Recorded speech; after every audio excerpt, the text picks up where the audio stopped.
मेरा सवाल था, जो आपने कहा कि अगर कोई सम्यक आजीविका नहीं कर रहा है, मतलब प्राणियों की हिंसा करके हम्म, अगर आजीविका कर रहा है, तो उनका मतलब कर्म अच्छा नहीं बनता है, राइट? पहले भी हमारा ये मतलब डिस्कशन हो चुका है पहली बिग देशना के बाद में, कि अगर हम डिमांड ही नहीं करेंगे तो किसको करना ही नहीं पड़ेगा ये, राइट? अगर हम डिमांड कर रहे हैं इसलिए कोई वो चीज कर रहा है, तो कहीं ना कहीं हम भी उसमें भागीदार है, right? Yes, indirect. Demand economy के रूल के हिसाब से डिमांड और सप्लाई तो हो रहा है, डिमांड पे सप्लाई होगा। लेकिन साइकोलॉजिकल पर्सपेक्टिव से कि हम हमारे एक हिस्से, हाँ हमारा अगर हम एक एक कम हो जाएगा पर पूरी तरह से कहीं बंद नहीं होगा। अगर कोई एक व्यक्ति चाहे कि नहीं बाबा मुझे नहीं करना ये, मुझे नहीं करना है, तो वो बहुत अच्छा होगा, अच्छा है ये संगीत। बट बनते जी, हाँ तो हम इंडिविजुअल कहीं ना कहीं हाँ, सबकॉन्शियसली हमें पता है पर कि जो उसको हम कर दोष रहे हैं वो नहीं गलत लगता है। है। देखो, अगर अगर जो मरा हुआ मांस ले रहा है, मरा हुआ पक्षी ले रहा है, उसको दोष नहीं लगता। नो, लेकिन at the back of my mind कि हाँ मैं डिमांड करी इसलिए इसे मार के भी रखा है, कि मैं मतलब लेने वाली इसलिए इसे मार के रखा है। देखिए, अगर आपके मन को लग रहा है वो कर्म है तो कर्म बनेगा ही बनेगा। तो पछतावा अगर हो गया तो आपका कर्म बन जाएगा। पर आपको नहीं लग रहा, कॉन्शियसली आपको नहीं लग रहा कि मैं पाप कर्म कर रहा हूँ, तो नहीं होगा, वो कर्म नहीं बनेगा। समझ तो जाइए, आप किसी के यहाँ पे खाने के लिए गए, किसी के यहाँ पे खाने के लिए नॉनवेज बना हुआ है, आप नॉनवेज खा रहे हैं, है ना? आप उतना नहीं सोच रहे, आपको लग भी नहीं रहा कि ये मेरे कारण मरा है या मेरे लिए मरा, तो पछतावा भी होगा नहीं, तो कर्म भी नहीं बनेगा। लेकिन अगर आपको लगे अरे ये मेरे लिए बना है ना, तो आपको पछतावा होगा और फिर आपका कर्म बनेगा। तो एक कहानी भी मिलती है कि ऐसे ही एक बार क्या होता कि एक नाविक नाव से जा रहा था, तो समुद्र से नाव जा रहा था, समुद्र में क्या, एक सामने से सांप आ गया तो नाव से कट गया। अब उस जानबूझ के कटा क्या सांप? नहीं कटा, लेकिन उसके उन्हें पछतावा हुआ, अरे यार सांप कट गया मेरे नाव के कारण। इस पछतावे के कारण कम से कम आने वाले 500 जन्म तक वो सांप यूनि में आया और कट के मरा। वैसे कई कर्म पछतावे के कारण मिलते हैं, भले आपने नहीं किया होगा पर उसका पछतावा उत्पन्न हुआ ना, तो भी आपका कर्म बना देता है। इसलिए चील का सबसे पहला कार्य है कि आपको पछतावा ना हो, वो कर्मों को और गाढ़ा कर देता है। पर फिर कर्म के विपाक से बचने के लिए हम इग्नोरेंट बन जाएंगे ऐसे तो। नहीं बुद्ध, ये सवाल मेन प्रश्न ये बला है कि आप हर कर्मों के लिए इग्नोरेंट नहीं हो सकते हैं। आप ये देखिए ना कि हर कर्मों को लेकर इग्नोरेंट नहीं हो सकता है, कुछ ही कर्मों को लेकर जो इग्नोरेंट हो सकता है, उसका उसका फल नहीं आता है। तो इसलिए मेन प्रश्न में बोला गया है कि अजान के किए हुए कर्मों का फल ज्यादा है और जान के किए हुए कर्मों का फल कम है। पर और आगे में पढ़ोगे पर और दूसरी जगह भी मिलता है मेन प्रश्न में ही, कि जान के किए हुए का फल ज्यादा है, अजान के किए हुए का फल कम है। तो सिचुएशन डिपेंड करती है कहाँ पे सही में अजान के होता है। इग्नोरेंस, आप जानबूझ के इग्नोरेंस इग्नोरेंस कर रहे हैं या वो अजान की इग्नोरेंस हो रहा है, वो डिपेंड करता है। But with all due respect Bhante ji, that opens up a lot of windows. Yes, there are बिल्कुल मेनी सही थिंग्स कहा जो लोगों को लगता है कि वो एकदम सही करे, लेकिन जो सही नहीं होता है, बट दे फर्मली बिलीव आपने। कि। लेकिन कुछ कुछ सोशल नॉर्म्स होते हैं ना, जो सोशल नॉर्म्स जो बने हुए, सोशल डोगमास जो बने हैं, है ना, वो भले ही बोल रहे होंगे पर सोशल स्ट्रक्चर कैसा उसको मानता है। अगर वो सोशल जो हमारा जो कलेक्टिव कॉन्शियसनेस होता है, उसको भले अपने इंडिविजुअल परसेप्शन, अपने लॉजिक से उसको राइट कर बताने की कोशिश कर रहे हैं, पर कलेक्टिव कॉन्शियसली हम जो शेयर करते हैं बातें, कुछ बातें हैं जो हम कलेक्टिवली शेयर करते हैं कि हाँ ये गलत है तो गलत है, ये सही है तो सही है। कुछ बातें में हो सकती है कि ओपिनियन से कुछ बातें चेंज हो सकती है, पर कुछ बातें हमेशा गलत मानी जाएंगी, चाहे वो किसी भी कल्चर की क्यों ना हो। कुछ बातें हमेशा सही मानी जाएंगी, पर कुछ बातें हैं जो फिलोसॉफिकल ओपिनियन से बदला, आप बोल जा सकती है कि ये सही है, रॉन्ग है। इसलिए कोर्ट भी बनाया गया, है ना। बनते जी, जैसे कोई एंटी सोशल एलिमेंट्स होते हैं इन द सोसाइटी, ठीक है, तो they firmly believe that doing good work, right? But they like they literally killing people, murdering, like massacres. बिल्कुल आपने सही कहा कि उनको वैसा बता दिया जाता है, उनका परसेप्शन वैसा बना दिया जाता है। अब वो लोग इसमें क्या कर रहे हैं, उसकी हत्या कर रहे हैं, है ना। अब अगर ये उनके एक पर्सपेक्टिव से, एक एक एक ही फिलोसॉफिकल पर्सपेक्टिव से है कि हाँ उनके फिलोसॉफिकल पर्सपेक्टिव से सही माना जाता है, पर सोशली जो है या फिर जो कलेक्टिवली देखे, क्या सही में वो सही मायने में आएगा? क्या सभी लोग उस कार्य की प्रशंसा करेंगे? इसलिए बुद्ध के इसमें हमेशा बार बार बोला गया है कि जो जो कर्म निंदनीय है, इसलिए भगवान बुद्ध बोलते हैं कि ये क्या है, जो तुम कर्म करे अगर वो निंदनीय है तो नहीं करना चाहिए। अगर उसकी निंदा होती है, उसके बारे में लोग गलत कहते हैं, तो वो नहीं करना चाहिए। बट तो अगर बनते लोग उसके बारे में, यस यस हाँ, प्लीज कंटिन्यू। अगर आप जो बोल रहे हैं ना कि ये होता है कि ये गलत ही है ना, पर कुछ कुछ, अभी कुछ कुछ हम फिलोसॉफिकली तो हाँ, अगर हम उसको एक्सप्लेन कर जाएंगे तो कुछ गलत कर्म भी है जो सही साबित हो सकता है, अगर उसको पर क्या वो कर्म सही सिर्फ उन कुछ लोगों के हिसाब से जो ऐसा व्यू रखते हैं, तो जो डिफरेंट व्यू रखते हैं उनके हिसाब से क्या होगा? क्या सभी लोग उस कार्य की प्रशंसा करेंगे? और मेजोरिटी मेजोरिटी क्या करेंगी? मेजोरिटी अगर उस कार्य का निंदनीय करती है तो ऑफकोर्स वो कार्य गलत है। तो जो कहते हैं सोशल एथिक्स, जो हम कहते हैं एथिक्स और मॉरल्स, कि वो एथिकली ठीक हो रहा है क्या, वो डिपेंड करता है। अभी देखिए, अभी हम आपने जो कहा कि अगर मैंने एक ने खाना बंद कर दिया तो वो अच्छा हो जाएगा हमारा, है क्या नहीं? पर एक मॉरल हुआ, ये एथिक नहीं हुए, नहीं?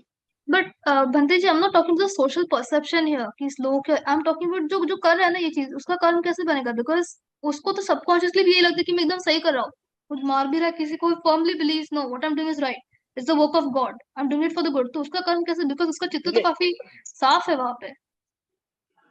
उसका चित्त साफ है, पर मारते समय उसको द्वेष की प्रवृत्ति चाहिए ना, बिना द्वेष के वो मार नहीं सकता। तो वो भले उसका परसेप्शन कुछ भी होगा, पर जब मारेगा तब उसको द्वेष चाहिए, तो द्वेष का जितना देर टिका रहेगा द्वेष उसका कर्म बनेगा। अगर वो ऐसे मार रहा है कि मैं आई एम मिथ्या लिबरेटिंग दृष्टि का समवन, थोड़ी कर्म बनता है। क्या क्या बोलिए? अगर अगर वो ऐसे मार रहा है कि नहीं इसे तो मैं मुक्त कर रहा हूँ, इसे भगवान के पास भेज रहा हूँ मैं, हाँ हाँ हाँ। तो एक कथा है ना इस पे, बुद्धिज्म में भी एक कथा है इस पे, कि मैं इसे क्या कर रहा हूँ, मुक्त कर रहा हूँ। तो उसका क्या है, वो उसका जो कर्म आएगा वो कर्म आएगा मिथ्या दृष्टि में। उसको लग रहा है कि वो सही कर रहा है, तो उसकी दृष्टि क्या है, मिथ्या है, तो ये मिथ्या दृष्टि से दुर्गति का कारण बनेगा, हिंसा का नहीं बनेगा उसका कर्म। उसका कर्म बनेगा मिथ्या दृष्टि का। तो मिथ्या दृष्टि के चलते वो नरक में जाएगा, क्योंकि मिथ्या दृष्टि की ओके। दुर्गति नरक में जाती है। उसकी प्रेत वगैरह में नहीं जाता, वो डायरेक्टली नरक जाता है। उसको लग रहा होगा कि मैं मुक्त कर रहा हूँ, तो इसकी दृष्टि है। पर मारते समय इसके मैं द्वेष आ रहा हूँ, तो द्वेष का भी कर्म बनेगा, और दृष्टि के कारण वो धर्म को समझ नहीं पाएगा जल्दी से, अच्छी बातों को समझ नहीं पाएगा। तो अच्छी बातों को समझने के लिए उसका परसेप्शन उस लायक है ही नहीं कि अच्छे को जल्दी समझे वो। अब पापी इंसान धर्म में सुधर सकता है, लेकिन दृष्टिघात वैसे भी फिर कितना ही पुण्यवान क्यों ना हो, इस बात समझो। दृष्टिघात इंसान कितना भी पुण्यवान क्यों ना होने दो, कितना भी शीलवान क्यों ना होने दो, पर दृष्टिघात है ना, धर्म में उसकी कोई उन्नति नहीं है। पर पापी होगा, कत्लेआम किया होगा उसने, पर सम्यक दृष्टि है उसकी, तो वो कभी ना सुधरेगा। जैसे कि अंगुली मार, इतने लोगों की हत्या किया है ना, अब किसके चलते? जैसे कि तुम्हारा ये थोड़ा सा है ना, कि उसने अंगुली मारने कितने लोगों की हत्या किया, अपने गुरु के कहने पे, उसको उंगलियां चाहिए थी। तो उसका अपना पर्सपेक्टिव नहीं था उस पर, उसके पास अपने गुरु का ही था। इसलिए अपनी दृष्टि ना होने के कारण उसका चित्त मार्ग चित्त था, कि वो उन बातों से निकलना चाहता था, तुरंत ये गुरु की दीक्षा हो जाए खत्म फिर मैं निकल जाऊं। उसका अपना कुछ फोर्स नहीं था उसका, लेकिन उसने जो हिंसा की उसका कर्म तो बना ही बना, पर दृष्टि वाले कर्म नहीं थे। इस पे जब भगवान के सानिध्य में आया तो धर्म को जल्दी समझ लिया। तो अभी जो व्यक्ति दृष्टि रख के मार रहा होगा कि नहीं मैं तो मुक्त कर रहा हूँ, ऐसे इंसान को कभी भी समझाया जा नहीं सकता जिसकी दृष्टि बनी हो। अब जिसकी दृष्टि नहीं बनी होंगी और वो जैसे ऐसे ही मार रहा है, अपने मजे के लिए मार रहा है, या फिर ऐसे ही मार रहा है, पर दृष्टि बर नहीं है, तो कभी अगर कोई सत्पुरुष से मिलता है या कोई अच्छा समझाने वाला उससे मिलता है तो समझ भी जाएगा वो। समझ गया? जी जी बनते जी। अगर दृष्टिघात होके मार रहा है तो एक बात होगा, उसका कर्म दृष्टि का बनेगा, चिंता का नहीं बनेगा। और ओके। दृष्टिघात के कारण धर्म को समझ नहीं पाएंगे लोग। तो कर्म भी अलग तरीके बनते हैं, कुछ दृष्टि के कर्म बनते हैं, कुछ अलग अलग तरह के। जी जी बनते जी। Thank you. साधु साधु साधु। दे जी, आपको कोटि कोटि नमन है, आप बता रहे हैं सब कुछ। अभी मैम का जो क्वेश्चन था उससे रिलेटेड एक क्वेश्चन है। जैसे अभी आपने अंगुलीमाल जी का आपने अभी बताया कि जब वो बुद्ध की शरण में आए तो उन्होंने इतने पाप किए हुए थे। मेरा एक प्रश्न है, जैसे हम लोग पहले, हमारी कश्मीरी कम्युनिटी काफी नॉनवेज ग्रहण करती है, तो बहुत पूरी फैमिली खाती थी, मेरा कहने का मतलब है। अब जैसे जैसे इस परम सत्य के मार्ग पे चलते हैं, शरणागति होती है, फिर जो पीछे वाले हमारे कर्म होते हैं, और अगर हम अब नहीं ले रहे, पकाने वाला या खाने वाला, पकाने वाला भी उतना ही पाप का भागीदार बनता है जितना खाने वाला। तो इसमें कैसे, मतलब हम इसको समझ सकते हैं? और जो जो जो खा रहा है या पका रहा है, उसके लिए, उसको जब दृष्टि मिल जाती है, जब वो छोड़ देता है खाना और पकाना, तो क्या माफी मिलती है उसको? देखिए, सबसे पहली बात, मैं सबसे पहले इस बात पे आना चाहूंगा कि क्यों, क्या प्रॉब्लम क्या है आप लोगों को नॉनवेज से? आप सभी लोगों को, मैं यहाँ पे देख रहा हूँ कि मैं कई दिनों से देख रहा हूँ कि सभी लोगों को लग रहा है कि नॉनवेज खाना मतलब बाप रे, अब जघन्य अपराध है। मैं आपको सबको बता दूं, नॉनवेज खाना एक बहुत ही हल्का कर्म, आप उसको गिनने में भी नहीं आता है, ऐसा कर्म बनता है नॉनवेज खाने का। आपको जब कर्म सिद्धांत पढ़ेंगे तो उसमें से एक कर्म ऐसा होता है कि जिसका विपाक आता ही नहीं। ठीक है, तो शायद से आपके नॉनवेज खाने के कर्म बनेंगे, मतलब देंगे ही नहीं विपाक, ऐसा भी हो सकता है। तो प्लीज नॉनवेज को लेके इतना आप लोग मत डरिए, आप लोग इतना मत सोचिए नॉनवेज को लेके। दूसरी बात, कि जो नॉनवेज बना रहा है उसमें उसका कोई कर्म नहीं है। एक संसारिक स्त्री होने के नाते उसका पूरा पूरा कर्तव्य बनता है कि जो उसका परिवार कह रहा है वो आज्ञाकारी स्त्री के रूप में कार्य करे। तो वो पका रही है, उसका उसमें खुद का कोई रुचि नहीं है, तो उसका उसका कर्म नहीं बनता। ठीक है। तीसरी बात, कि यहाँ पे इसको जो कर्म का विपाक मिला, तीसरे स्थवीर को इस कर्म का विपाक मिला कि उसने देर, वो जो मारता था ना, वो मारने की चेतना चाहिए अभिधम्म के हिसाब से, है ना? तो मारता था, और दूसरा उसने जो हड्डियां तोड़ा था, तो निर्दयता थी उसमें, वो निर्दयता के कारण उसको ये मिला उस समय। अगर आप नॉनवेज लेने जा रहे हैं, है ना, नॉनवेज लेते समय आपका मन में द्वेष उत्पन्न हो ही नहीं रहा, तो आपका कर्म ही नहीं बना। कर्म बनने के लिए सबसे पहले चेतना उत्पन्न होनी चाहिए मन में वो भाव। तो जिस प्रकार ओमनी जी ने कहा कि मुझे गिल्ट फील हो रहा है, मतलब वो एग्जाम्पल दे रही थी कि मुझे ऐसा लग रहा है कहीं ना कहीं कि मैं गलत कर्म कर रही हूँ, तो कर्म बनेगा, है ना? पर आप जब जा, क्योंकि चेतना कोई ना कोई उत्पन्न हो रही है वहां पे, हिंसा की चेतना उत्पन्न नहीं हो रही है, पर गिल्ट की चेतना उत्पन्न हो रही है। अब समझिए, आप नॉनवेज के स्टोर पे जा रहे हैं, अब वहां पे जो मांस पड़ा हुआ है, आपने बोला भाई मुझे वो दो, तो इस पूरी चेतना में, इस कृत्य में एक बात बताइए, क्या कहीं द्वेष उत्पन्न हो सकता है मन में? हाँ मीनाक्षी जी,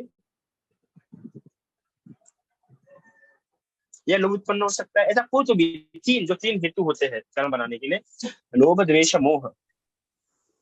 जी हाँ, जी। यदि आप म्यूट। नॉनवेज लेने गए और आपने कटा हुआ मांस पड़ा हुआ है, आपने बोला भाई जो कटा हुआ मांस मुझे इसमें से दो, अब ये पूरा करते समय आपके मन में भाव क्या था? द्वेष का भाव था क्या? अच्छा लाओ अच्छा, मेरे लिए, ये मुझे ये वाला मुर्गा, मुझे ये वाला मुर्गा चाहिए, ये मुर्गा काटो, ये बड़ा दिख रहा है, ऐसा ऐसा बोला क्या आपने? अच्छा। वो जब ऐसा बोलेगा तो द्वेष उत्पन्न होगा, क्योंकि उसको मारने की आपको लगता है कि मरना चाहिए। हम्म। पर आप जब जा रहे हैं, तो आप इस बात का पूरा पूरा ध्यान रख रहे हैं कि मेरे कारण हिंसा नहीं होनी चाहिए। उस समय आपकी चेतना संवर वाली है, संवर मतलब ही शील होता है। तो जो मरा पड़ा है, आपने बोला भाई ये जो मरा यही दे दे, और मुझे नहीं चाहिए, तो मरा ऑलरेडी मरा पड़ा है, वो आपके कारण नहीं मरा, वो, है ना? ओ, जी। तो फिर आपने वो लाए, अभी वो लाए, अभी वो लाए, वो एक आपको खाने की तृष्णा थी तो आपने लाए, भाई हम चिकन खाता है, सबने लाए। ठीक है, अभी तो ऐसे कैसे तृष्णा, अभी तृष्णा का कर्म बनेगा। अब यहाँ पे ये कर्म नहीं बनेगा कि मैं नॉनवेज खाऊं तो नॉनवेज का कर्म बनेगा, है ना? आपको चाहे वो पनीर खा रहे हो या चाहे वो चिकन खा रहे हो, है ना, जो तृष्णा आपको चिकन खाने को लेके, वही तृष्णा पनीर खाने को लेके, या जो जो तृष्णा पनीर को लेके है, यदि समझ जाओ, जो जो जो वेजिटेरियन होता है जी। ना, वो जो उसको पनीर पनीर ज्यादा पसंद होगी, पनीर या ऐसा कुछ, है ना, हाँ जी। पनीर या मशरूम वगैरह। ठीक है, अब उसकी आसक्ति उस पनीर और मशरूम को लेकर उतनी है। अब जो नॉनवेज खाता होगा उसको नॉनवेज को लेकर उतनी आसक्ति, दोनों की आसक्ति में समान है, तो उनको कर्म बनेगा उस आसक्ति का, उस तृष्णा का। ये अच्छा नहीं कि नॉनवेज खा रहा है तो ज्यादा ज्यादा पाप मिलेगा, ये पनीर खा रहा है वेजिटेरियन तो कम पाप मिलेगा, ऐसा कुछ नहीं है। कि आप अच्छा। वेजिटेरियन हो तो आपको कम पाप मिलेगा, आप नॉन वेजिटेरियन तो आप ज्यादा पाप मिलेगा। आप किस भाव से खा रहे हैं?